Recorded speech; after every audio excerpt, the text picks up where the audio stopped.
Hey, Sarah's friend. You come to enlist at long last? Start earning your stripes with the Vanguard? Well, all right. Take the elevator down to the Vanguard Orientation Hall. You can get started at any of the registration terminals. The system will walk you through the rest. And if you've got any questions, I'm happy to answer them.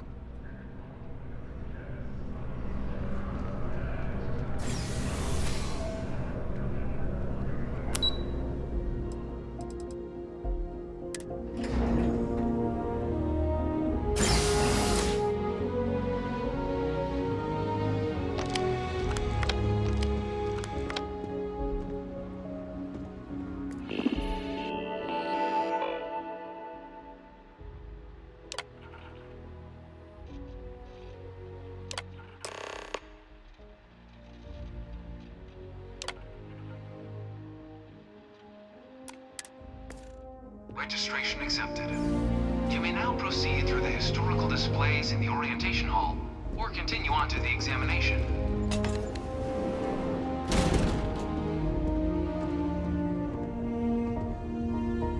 In 2150, humanity learned the Earth's magnetosphere would collapse sometime in the next half-century, eliminating all life on the planet. Decisive action was required, but the secure transport of an entire civilization would demand a new kind of cooperation, a new kind of courage, and a new kind of union. Thus, in 2159, the United Colonies were formed to make that journey possible. Just 1 year later, the Galileo, the first of many colony ships, touched down here on Jemison, beginning a new era of human history, the age of the United Colonies. The exodus from Earth meant more than just the beginnings of the United Colonies. From their foundation, the United Colonies strove to provide all their citizens with opportunity, security, and peace. But there were those among the UC that still wanted something more. Independence. So in 2161, the UC issued the Centaurus Proclamation, granting UC citizens the right to settle distant worlds and form their own sovereign powers. It wasn't long before the first new faction, the Free Star Collective, was formally organized in 2188, later followed by House Varun, revealing themselves to the universe in 2230. Of course, this has nothing positive to say about House Varun. It was only in 2230 that the faction known as House Varun first made contact with the rest of the settled systems.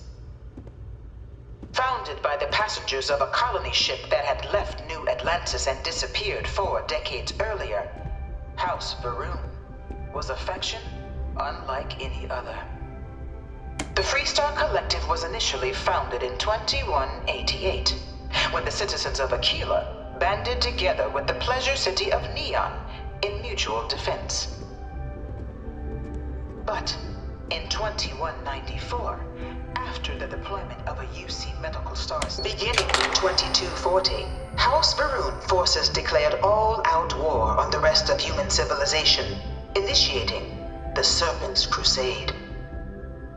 Over the next 23 years, thousands of Freestar, UC, and independent souls were killed by agents of House Varun in the name of their serpent god. It was only with the death of their founder in 2263 and the succession of his heir Jarek that House Varun finally sued for peace.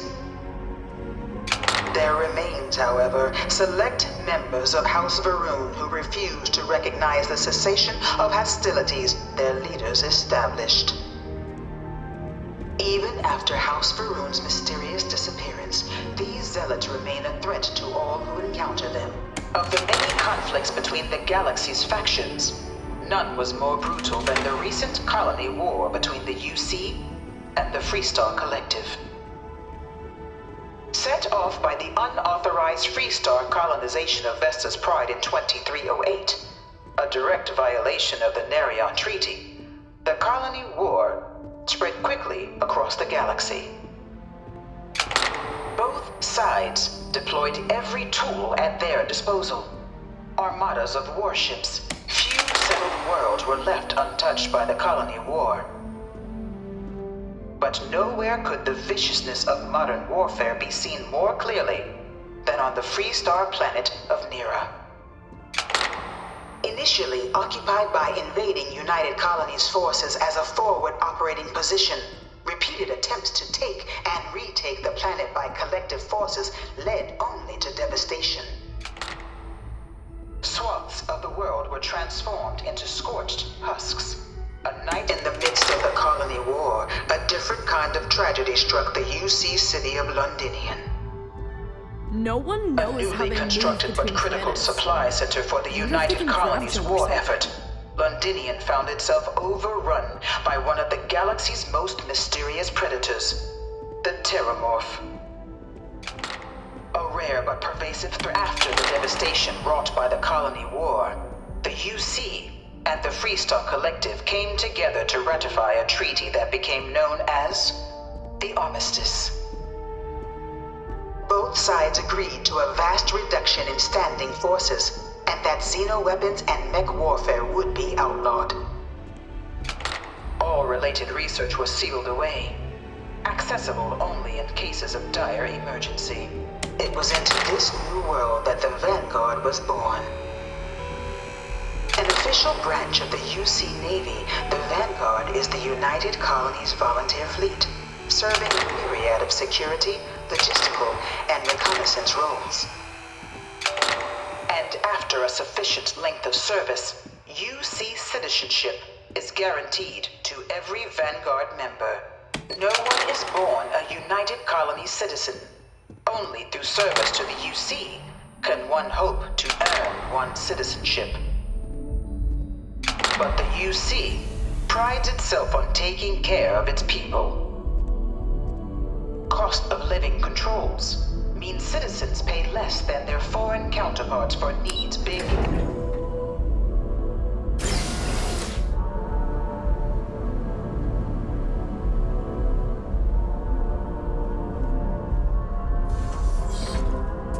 Welcome, applicant, to the piloting simulation chamber. You could not pay me enough to get in one of those things. To initiate your exam.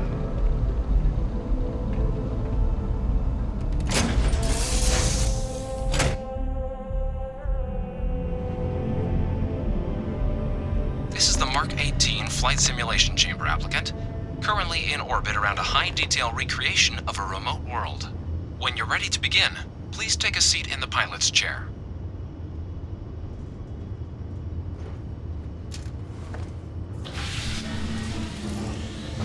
Your exam is simple. Defeat as many tiers of opponents as you can before your ship is disabled. You must defeat at least 3 tiers of opponents to pass the exam. Good hunting, applicant.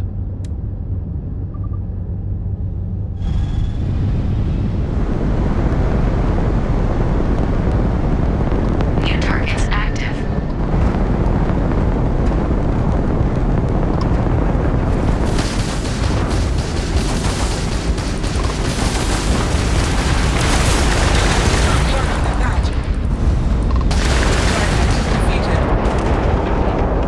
All targets eliminated.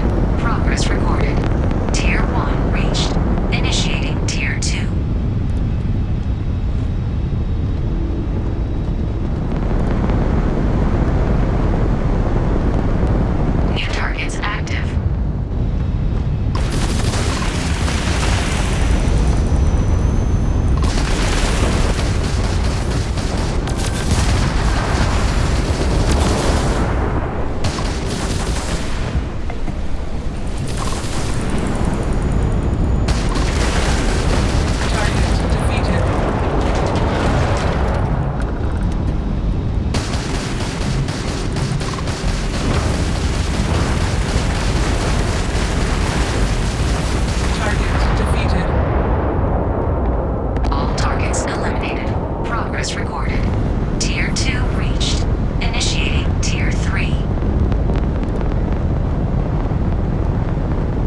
You may now exit the simulator through the hatch to record your current score, or stay and try your hand at the remaining tiers.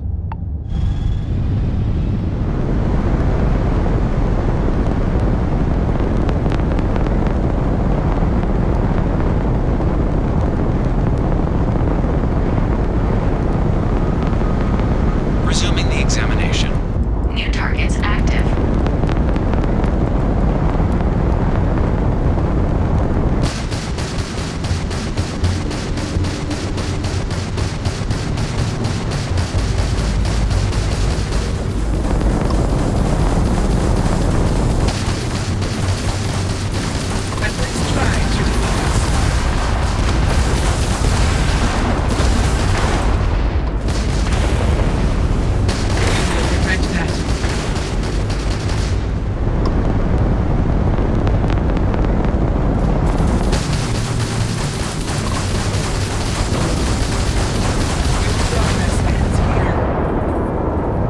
All targets eliminated. Progress recorded. Tier 4 reached. Initiating Tier 5.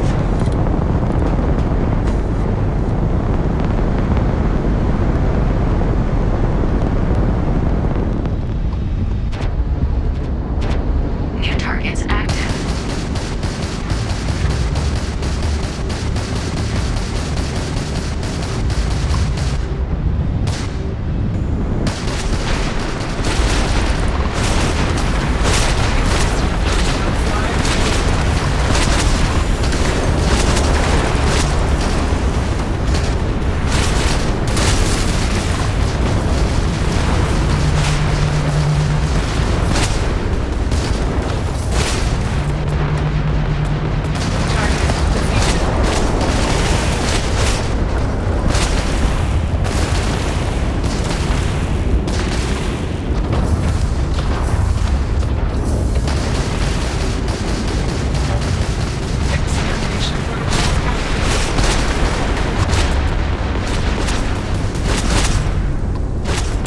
Halting simulation.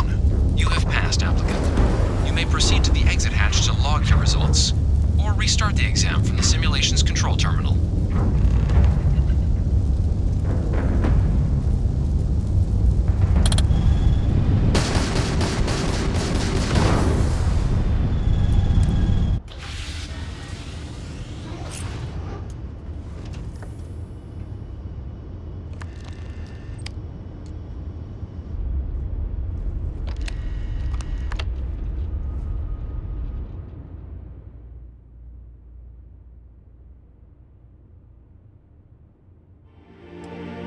Shutting down.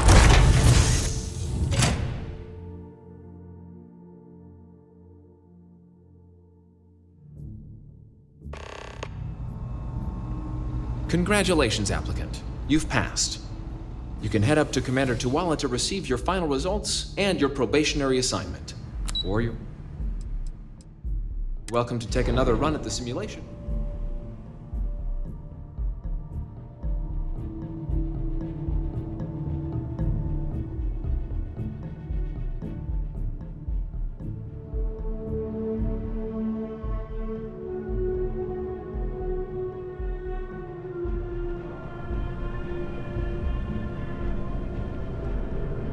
Yes?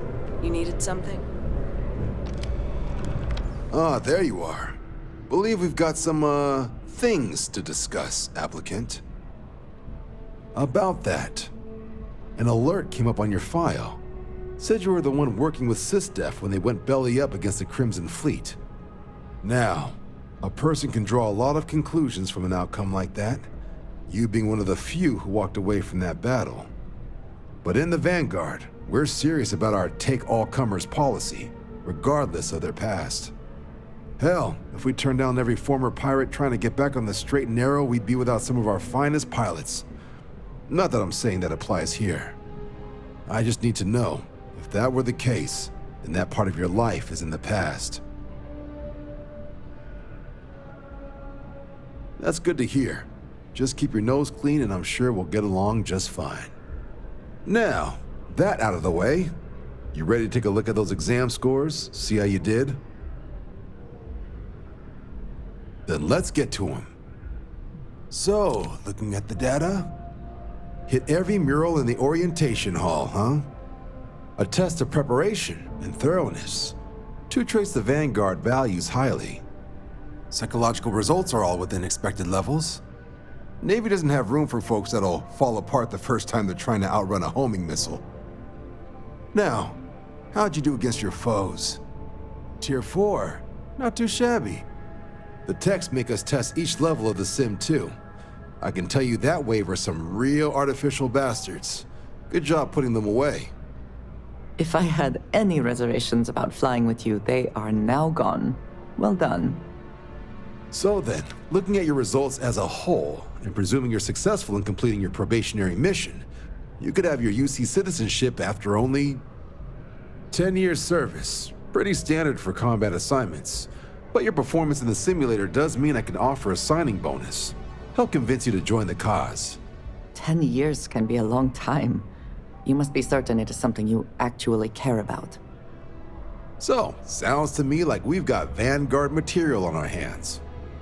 If you're interested, we could bring you on as a provisional member today. Get you the credits you've earned, then send you out on your probationary mission. First though, all UC service people, provisional or otherwise, are required to swear an oath. So, you want to make this official? Commit yourself to the cause of the colonies? Fantastic. Then just follow me.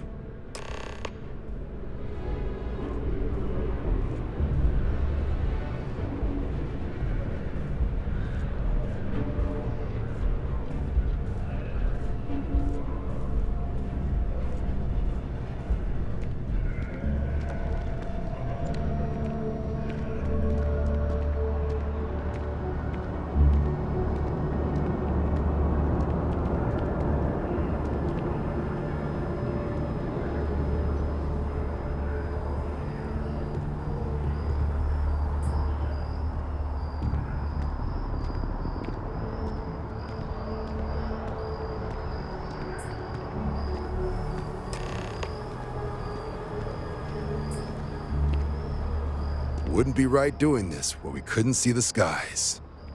Now, raise your right hand.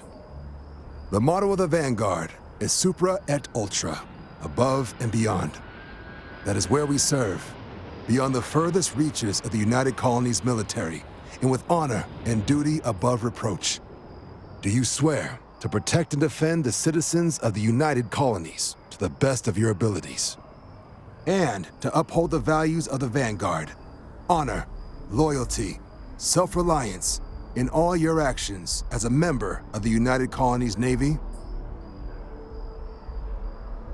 Then let me be the first to officially welcome you to the United Colonies Vanguard. Now, only thing left is getting you that probationary mission. And what I've got is comms repair. Group trying to refurb an old colony war processing plant on Tau Ceti 2. Sounds like they'd barely gotten set up when their communications died. Place is as isolated as they come, so Brass wants a Vanguard to deliver the repair suite and ensure anyone present is safe and secure. So, can the people of Tau Ceti 2 count on you? That's the spirit. Head down to the spaceport and talk to Crew Chief Harath. He'll get you the repair suite plus your new recruit kit. Oh, and your advance. Give it your all out there. Supra et Ultra.